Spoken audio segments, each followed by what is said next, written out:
Just what can we expect for Colorado the rest of the way after it picked up a very important win against Iowa State that really could turn the season around for Prime and the Buffaloes? And just why are we doing this segment right now? What's up, kinfolk? It's RJ Young. I am not on a step mill. If this is your first time watching Adapt and Respond, thank you for joining us here.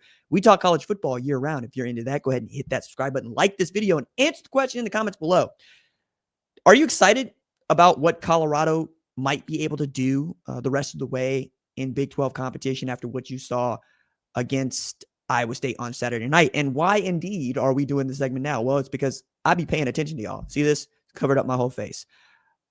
And this is a comment that was left on the channel. And it says, I want to hear you talk about Coach Prime and the Buffs. Huge win going into the bye week. Okay, here we go.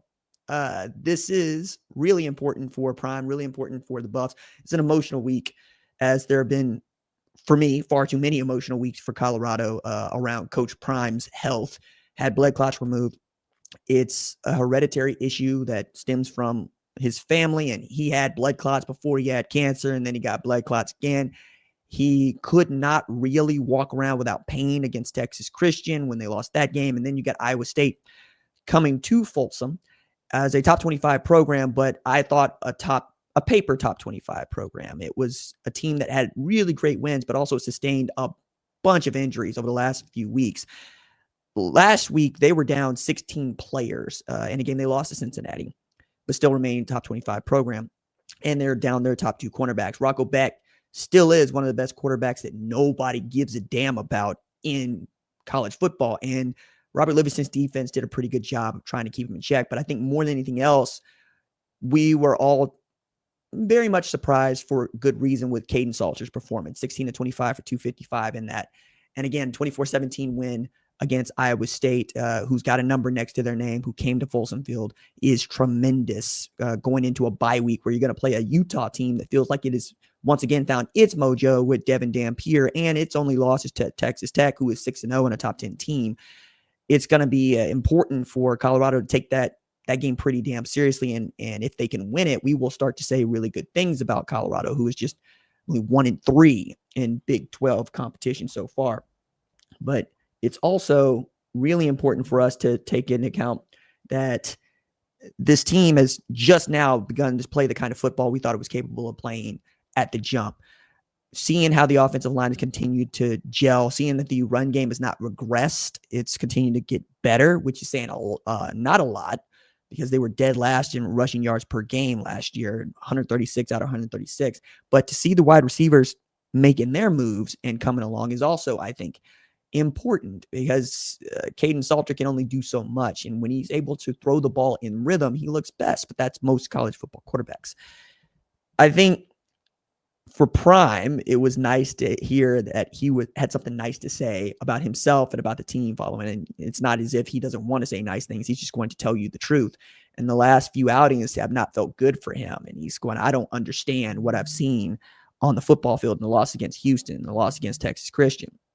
And now, as he said, a woman want to go out to eat after the game. And that's nice, because when you lose a game, you don't want to go nowhere. You don't want to see anybody. You don't want to do anything. This is kind of nice. We get to go out and we get to have a good time together, and people are probably going to come up to you, say nice things, which reminds me a lot of how high school football works, especially in the one high school, one town. Coach can be the coolest person in the world after Friday night following a win, or the one person in the entire world nobody wants to see on a Friday night following a loss. Anybody seen Friday Night Lights gets to see this in really cool storytelling, when Gary Gaines comes home to find 4 sale signs in his yard, and he's sitting with his wife on his porch looking out on them, and she's going, are we sure we made the right deal? Or as he's watching film in his living room and she's watching it with him, and she sees how much bigger those players are than the players that they have, and he's going, hey, why don't we move to Alaska? I bet they don't take their football nearly as seriously in Alaska. Well, they take their football seriously in Colorado, and the reason they do that now is, quite frankly, Prime. It was a program without any identity that took over his identity, and it is also a program that has been touchy about losing and about people asking good questions about how they are losing. We're also at a moment where it's very easy to blame media. It's very easy to blame the NCAA. It's very easy to blame folks for your troubles. But if you suck on third down, then you suck on third down. That's a fact. And I think for Colorado, now you get the opportunity to say, hey, that's the first half of the season. That's a fact. What do we do in the second half of the season? Because, yeah, they've lost 3 games, but they could, lost 4 games, not 3 games. But they could still very much come back and have a great season. Remember, they finished 9-4 last year, and we thought that was an outstanding season for them. So if you win the right games, it can still be pretty damn good. 3-4 is not 2-5, and 1-3 is not 0-4. And you avoid the dreaded Oklahoma State, which is to go winless in Big 12 competition and only beat teams that are group of 6 or lower. This is a Power 4 team they beat. It's a top 25 team they beat. And that's the reason why you get to feel good about this in a way that you might not if, say, it was West Virginia, right? Cincinnati's also proven to be good. Arizona State has proven to only be good if Sam Leavitt is playing quarterback. BYU's undefeated. We get that. Texas Tech's undefeated. But those are the only 2 teams that are undefeated. And everybody else feels gettable, save the teams that have already beat you because they've already beat you. Do you evolve into a better football team with 7 games left to play? 5 games left to play. 5 games left to play. Or do you fold?